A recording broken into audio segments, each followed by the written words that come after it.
السلام عليكم ورحمة الله وبركاته. ازيكم حبايبنا؟ عاملين ايه؟ يا رب تكونوا كويسين وبخير. اللهم صل وسلم وبارك عليك يا حبيبي يا رسول الله. سبحان الله والحمد لله ولا اله الا الله والله اكبر ولا حول ولا قوة الا بالله. ما تنسوش تشتركوا في القناة وتفعلوا الجرس عشان يوصلكوا كل جديد وتعملوا لي لايك وتسيبوا لي كومنت. النهارده هنقدم لكم طريقة الكيكة الدودو اللي احنا بنجيبها من بره. معايا كوباية دقيق، ده اللي احنا هنعمل منه كب كيك اللي هو التودو. معايا بقى قوالب الكب كيك. تمام، معايا كوبايه دقيق، معايا نص كوبايه كاكاو. طبعا الكاكاو بيكون خام، بيكون نوع نضيف، انا بستخدم النوع الاسباني. معايا كوبايه سكر السنترفيش بتاعنا. معايا للمواد السائله، معايا نص كوبايه لبن، نص كوبايه زيت، نص كوبايه ميه مغليه، بيضايه، معايا معلقتين لبن بودره بيدوا قيمه غذائيه عاليه، معايا فانيليا، ومعايا معلقه صغيره من البيكنج باودر بمقام نص معلقه كبيره من البيكنج باودر. يلا بينا نبدا. لازم تكون الميه مغليه، اللبن مش مشكله. تمام، هندخل بقى كل المواد الجافه.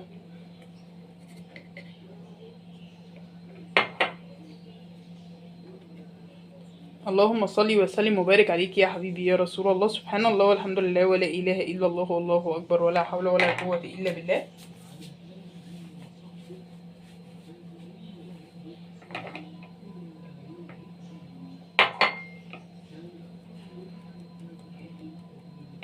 تمام كده، هنزل عليه بالكاكاو.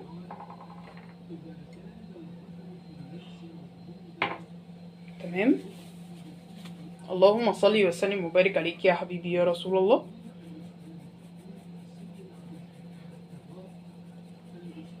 زي ما حضراتكم كده شايفين الكاكاو بيبقى فيه حبيبات، عشان كده احنا بننخل الكاكاو، بننخل الدقيق. تمام، وهنزل عليه بالفانيليا والبيكنج باودر.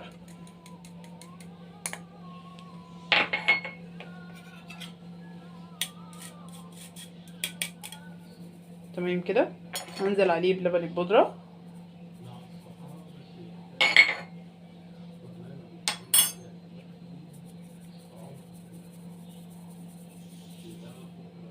تمام، هنقلب بقى كل المواد الجافة دي مع بعض.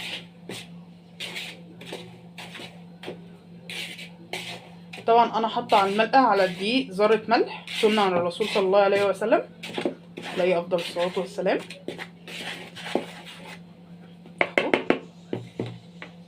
هشيل بقى دول على جنب.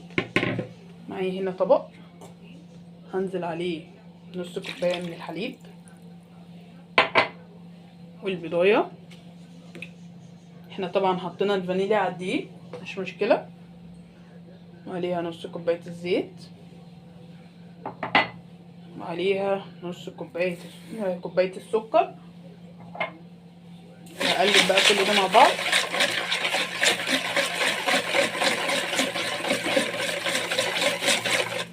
زي ما حضراتكم كده شايفين. اللهم صل وسلم وبارك عليك يا حبيبي يا رسول الله. تمام، احنا كده قلبنا المواد السائله كلها، سيبنا بس نص كوبايه الميه السخنه. هنزل بالمواد الجافه.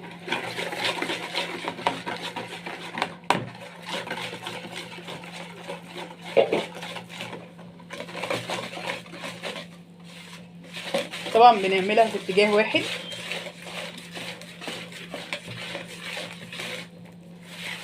اهي،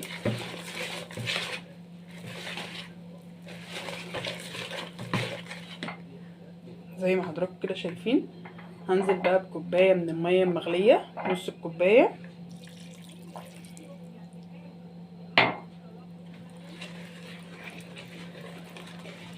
اللهم صل وسلم وبارك عليك يا حبيبي يا رسول الله.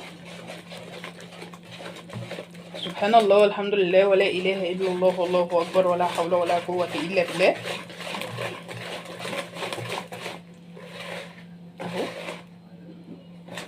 هو ده سمكها.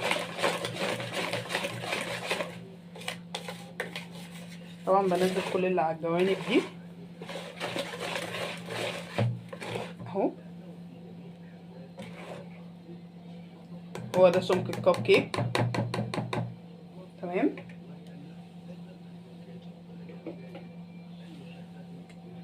بينا بقى نصبها في القوالب.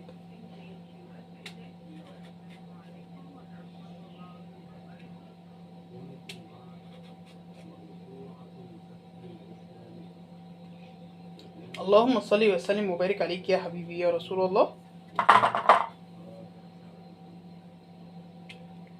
طبعا انا حطيتها في كوبايه عشان اعرف اصبها في القوالب. كوبايه طبعا محلول في كل بيت. تمام. اللهم صل وسلم وبارك عليك يا حبيبي يا رسول الله. زي ما حضراتكم كده شايفين.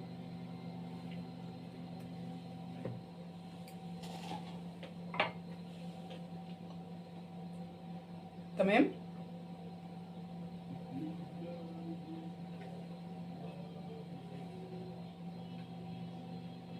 اللهم صل وسلم وبارك عليك يا حبيبي يا رسول الله.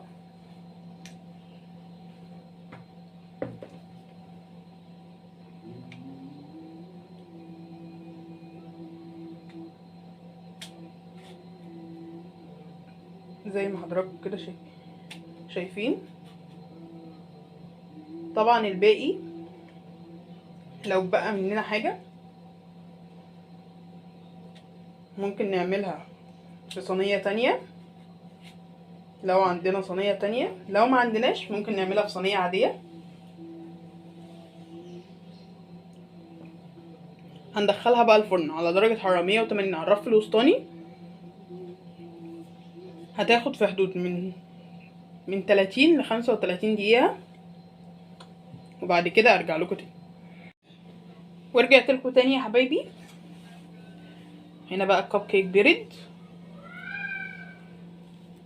هنقوره حاجة كده بسيطة كده.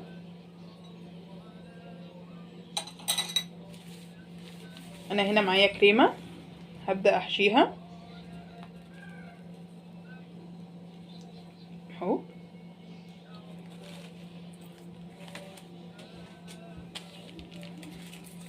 هعمل واحدة كمان.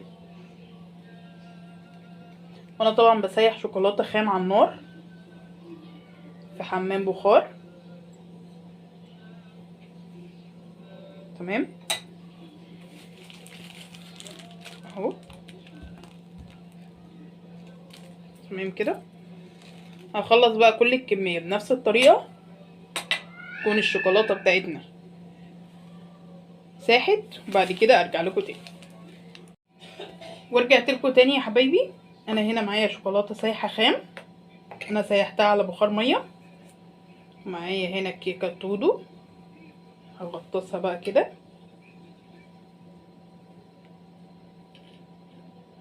اهي.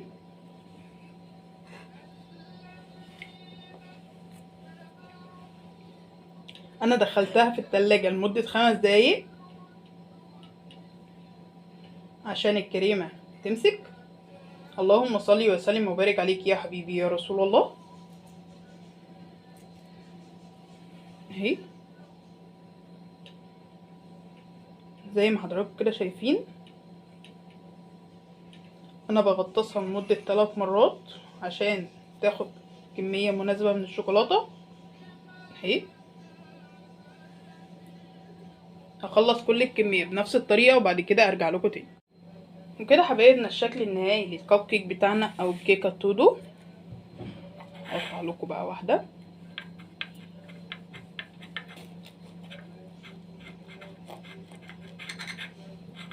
طبعا بنشتريها من بره غالية قوي.